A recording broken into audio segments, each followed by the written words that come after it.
none se ko dushaje kandi twakundaga igisirikari nta kibazo. Iyo ukunda igisirikari ukunda n'abasirikari, tera inkunga bujuje ibyangombwa. Icyo gihe nabwo uzaba icyo gisirikare ukunda uparticipate nawe uzavuga uti wara icyo nakoze icyo gihe kubera yuko imyaka yanjye yari igiye ariko nanjye nagize icyo nkora. Gira umwe ufasha kugira ngo noneho nawe ashobore kuba yakwinjira kuko we yujuje ibyangombwa. Kuba ashobora kuzuza ibyangombwa ariko akabura uburyo. Igihe ufite uburyo rero wowe wamutera inkunga kugira ngo noneho cya gisirikare mwese mukunda tubone uwo muntu azane nawe imbaraga ze.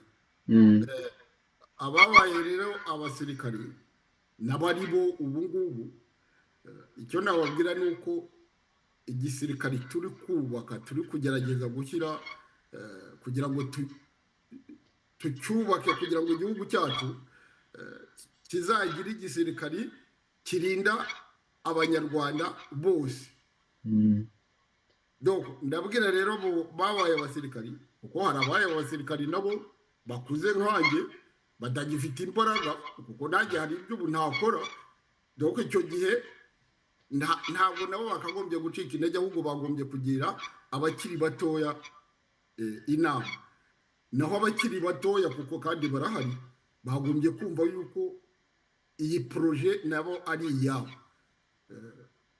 Hari ababaye muri refari, hari abagiye mu ngabo zagiye zivuka hanze, twarageze hanze. Abo bose bagomba kumva ko ingabo turi gushaka gushyiraho ni nacyo gituma zishamikiye kuri guverinoma zidashamikiye ku ishyaka iriniri. Kuko ushobora kuvuga uti ngewe ntabwo ndi muri iri shyaka none se najya mu ngabo z'iryo shyaka. Ibyo nibyo, ariko igihe hari guverinoma, iyo guverinoma ushobora kuba utayibonamo. Ni nacyo gituma habaho amashyaka menshi mu gihugu. Ntabwo amashyaka yose aba yibona muri guverinoma iriho, ariko inzego z'icyo gihugu ziba zihari ugomba kuzibonamo kuko nta zindi ziba zihari.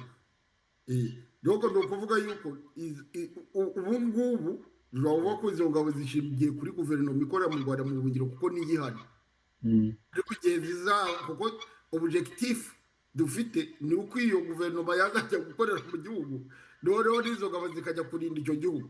Urumva rero aho waba uri hose ugomba kumva ko izo ngabo niba ushobora kuzinjiramo zirafunguye rwose. Waba urwanira ubu ngubu waba urwanira he, waba wararwaniye he, zirafunguye. Niba ugifite imbaraga ushaka kuzinjiramo ugomba kuzinjiramo, nta kindi gisabwa kugira ngo ushobore kuzinjiramo. N'abari mu ngabo z'u Rwanda ubu ngubu bagomba kumva ko izo ngabo niba wumva yuko ingabo urimo utazibonamo kandi barahari batangiye gusaba. Menya yuko izo ngabo turi kubaka ni izawe nawe. Igihe nikigera ushobora kuzazingizwamo. Upfa kuba nta maraso ufite ku ntoki gusa nk'uko nigeze kubibona. Niba nta maraso y'inzirakarengane ufite, kuko icyo gihe ntabwo mvuga yuko ubutabera ntabwo buzareba abari mu Rwanda gusa, abantu bose bakoze ibyaha bazabihanirwa. Ariko ndavuga niba utarijandika muri ibyo, kuko mu gihe kiri imbere ntabwo cyoroshye. Niba utarijandika mu bintu byabaye mu Rwanda ukaba uri mu ngabo z'u Rwanda ubu ngubu, ukaba ushaka kuzaguma kuba mu ngabo z'igihugu kizaza ejo, wabitekereza. Ushobora no kuguma mu zo urimo. Nawe mubwira ngo uyu munsi uze udusange. Niba wararangije amasomo yawe ntabwo ari ngombwa kuza kwiyandikisha muri AIP, ariko nushaka kureba ibivugirwamo nushaka wiyandikishe, nta kibazo, ntawe ukubuza. Uzaze wiyandikishe umenyane n'abandi, dayeri bizatuma umenyana n'abandi bakumenya. Rero kurumva nta kibazo kirimo kuri twebwe. Ibintu byacu tubikorera ku mugaragaro kuko ni iby'igihugu, ntabwo ari ibintu bihishe quelque part.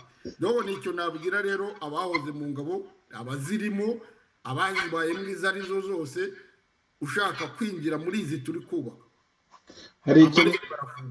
Hari ikintu gikomeye uvuze Lieutenant General Jacques. Icya mbere nicyo cyo n'abari mu Nkotanyi hamaze kwiyandikisha nka 3 nibura, kubera ko ndakurikirana uko bari kwiyandikisha buri munsi. Akanabisobanura ati ngewe rero dore aho ndi, dore ipeta mfite, dore ibyo nize, nise nanjye mwanyakira. Ubwo rero muhawe karibu, babivuze cyane babivuze. Ikindi ikindi uvuze ngira ngo ukomeje ngira ngo ngarukeho, kugira ngo winjire muri izi ngabo ntabwo ari ikibazo cyo kuvuga ngo guverinoma y'u Rwanda ikorera mu buhungiro, ngo perezida wayo n'abaminisitiri bose ndabemera ndi kumwe nabo, ntabwo ari cyo kibazo. ni institution itangiye ifitiye igihugu akamaro. Jacques abikomojeho gusa atambuka, reka nongere mbihamye, si ngombwa kuba wemera cyane kandi ukunda guverinoma y'u Rwanda ikorera mu buhungiro. Fata amahirwe baguhaye niba wowe wikundira ingabo z'igihugu, ejo igihugu kizaba kiyoborwa n'abandi. Ese nimwabonye ko guverinoma zihita ingabo z'igihugu zigakomeza, ingabo z'igihugu zigakomeza, leta zirahita zirasimburana, igihugu kigakomeza. Jacques rwose uko ubivuze, niba hari icyo ushaka kongeraho cyongereho, babimenye rwose ko ntabwo ari ukwigumura, ntabwo ari ukwanga guverinoma y'u Rwanda ikorera mu buhungiro. ingabo z'igihugu kuvuga ngo zirigenga ntabwo ari byo, ariko ni institution ushobora kujyamo ibya guverinoma nta nicyo bikubwiye na busa, ariko wowe wumva ufite iyo vocation, ibyo rero bikaba ari ingenzi cyane. nibyo navugaga, ingabo ntabwo zayigenga kuko ingabo zigira inzego zikoreramo. oro nk'ubu turi hanze nta rundi rwego twakoreramo twakorana narwo usibye guverinoma y'u Rwanda ikorera mu ruhungiro.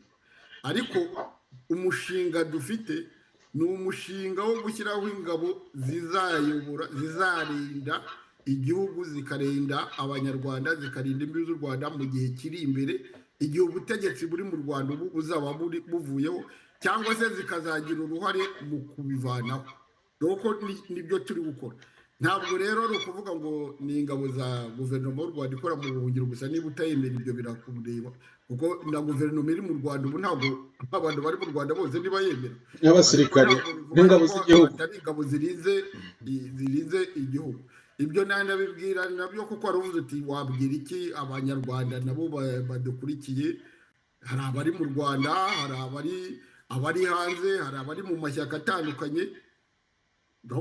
icyo nababwira ni uko cyane cyane abantu bari hanze mu mashyaka atandukanye, ni uko ibihe aho bigeze bagombye kureba ukuntu abantu bashobora gushyira hamwe